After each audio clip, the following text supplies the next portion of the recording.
I'm Matt Ellman, and you're listening to the Complete Confidence with Cambridge podcast. We've got lots of useful tips and tricks to help you plan your school year as you prepare your learners for their Cambridge English qualifications. Whether you've been teaching exam classes for years or just at the start of your teaching career, come along with us. We'll help you unpack the English language exam journey using our own real-life experience and easy-to-follow examples from the exam preparation course Complete. So, let's get started. Today's episode is brought to you by me, Matt Ellman. I'm the Professional Learning and Development Manager at Cambridge, designing and delivering training for teachers, institutions and ministries of education around the world.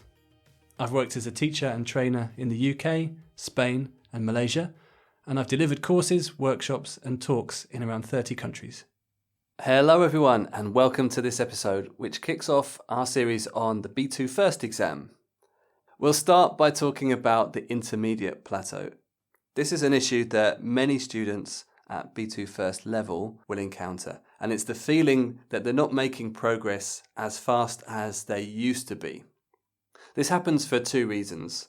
The first reason is that students at B2 level can have a conversation already in English. They can do a lot of the communicative tasks that they need to do in order to get by with English. And they find, firstly, that new language and new structures come up less frequently than they did when they were a beginner, for example. So it's more difficult to come across new language. That's the first problem that they have.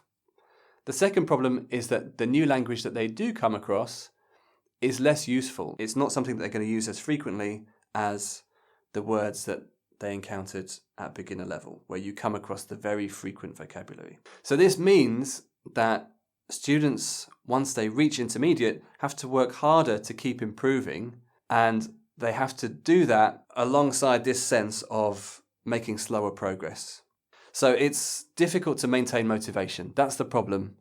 And the question that we have to ask ourselves then is, how do we overcome this? I think that, first of all, it's really important that you encourage your students to reflect regularly on the things they can do now that they couldn't do before. So this might involve keeping some of their written work or recording some of their spoken work so that they can come back to it maybe after a month or after 2 months, and they can notice the difference. They can notice the progress that they've made. It might also involve repeating tasks. So if you give your learners a task that they do in Unit 1 of Complete, you come back to the same task after a couple of months and give it to them, and so they can compare like for like and notice their progress. But the other thing that's really important to emphasize is the value of regular exposure to English and regular practice. Students need to be working with English every day if possible, even if it's just 15 minutes or so that they're constantly being exposed to some of this new language and constantly being exposed to some of these very infrequent items and structures which are necessary in order to get to B2 level and beyond.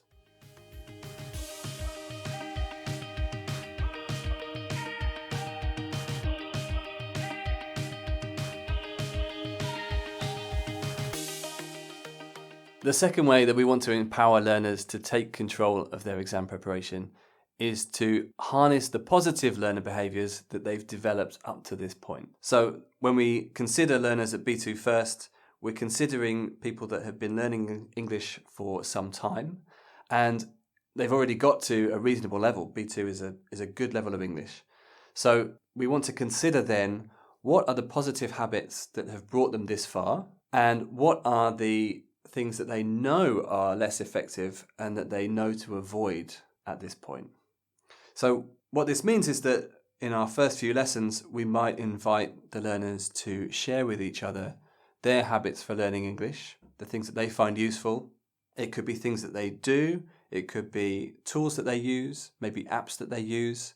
It could be ways in which they engage with the Complete coursebook, or ways in which they engage with Cambridge One and the digital activities on there. But it's a good idea for learners to share the positive habits that they've developed, because those habits have proven to be effective in order for students to be at the point where they're considering taking the B2 First exam.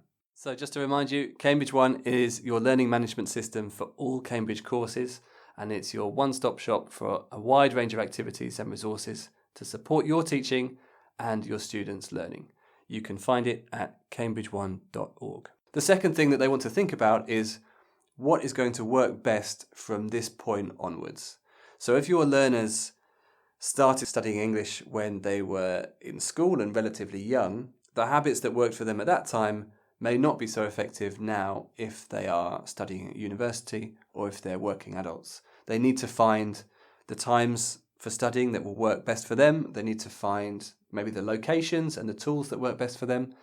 So as part of this session early on in your course, we also want the learners to be discussing and thinking about what is going to work for them on this particular course given their circumstances now. And the final thing that they want to do is to make a plan. Plan it in. Plan in the time that they're going to work on English outside the classroom. Plan in the tasks that they're going to engage in, and to make sure that they're covering all the 4 skills and all parts of the exam.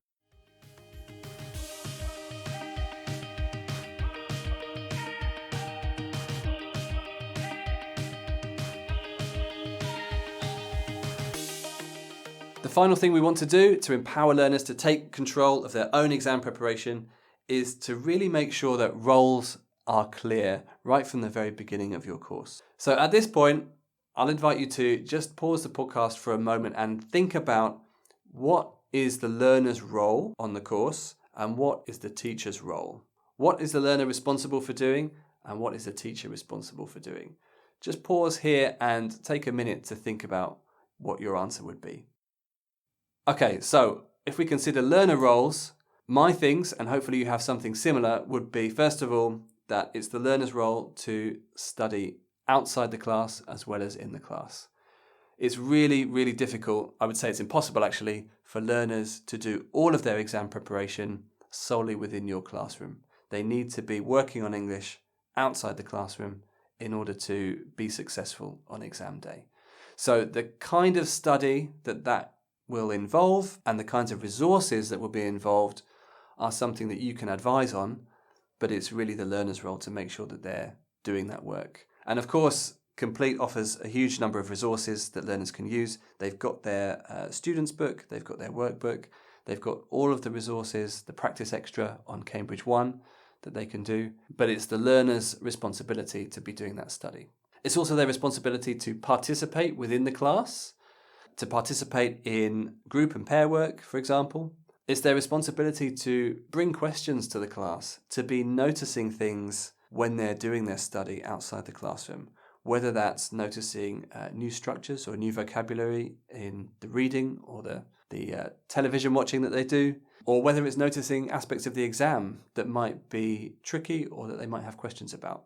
They should bring those questions to the classroom because they might be questions that their peers within the class also share. And the final thing I'd say for learner roles is that it's the learner's responsibility to be aware of where their weaknesses are and to ask for help. The learner knows best which parts of the exam they feel less confident about, but they need to tell you that in order for you to be able to help them.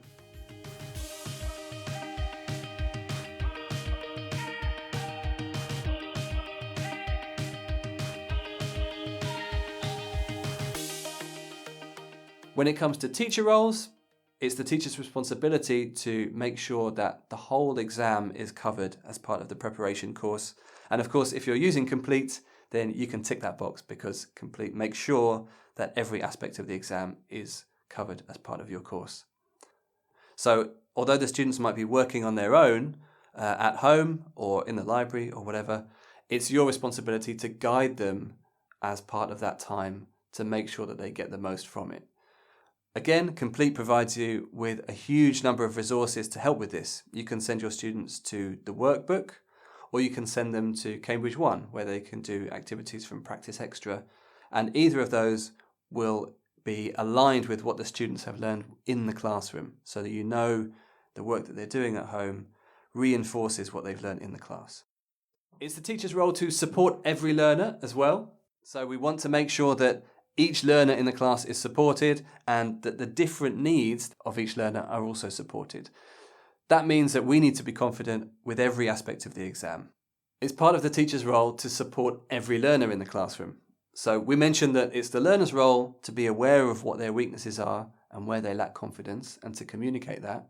But of course, it's the teacher's role to act on that, to act on those insights from the learners. So we need to make sure that we are completely familiar with the exam itself, and to make sure that we're completely familiar with all the language that the learners will need to do well in the exam, so that we can support them whatever their needs might be. We can't just focus on one group of learners, we need to support all of them. And finally, it's the teacher's role to answer questions from the students. Hopefully your students are bringing questions to the classroom based on the work that they've done outside the class, and these might be to do with the exam, or they might be to do with aspects of the language. Either way, we need to provide them with the support they need and answer those questions. And you don't need to answer them immediately. You can collect them, or you can invite your learners to send them to an email address, and you can respond once you've got the right answer. But it's very important that the teacher is able to answer questions that the learners come up with. So once we're clear on these roles of the learner and the roles of the teacher, the question is, how can we communicate these and clarify these? And the obvious way to do this is with a class contract, where we discuss what the roles of learner and teacher are, we write them up, and then everybody agrees to it and signs it. And if need be, you can bring this contract back out and remind the learners later on in the course of what they agreed to in order to do well in the exam. Let's recap. So, as part of this episode, we've been considering how we can empower learners to take control of their own exam preparation. We've talked about how they can overcome the intermediate plateau. We've talked about how we can harness the positive behaviours that they've already developed as learners. And we've talked about how we can make sure that the roles of the learner and the roles of the teacher are clear as we embark on our exam journey. I hope you found this useful, and join me for the next episode. That's it for today. Discover more episodes from this series on our website, cambridge.org/completeconfidence. We have podcast episodes for every level of the Cambridge exams. Come back and join us again soon. And don't worry, you've got this.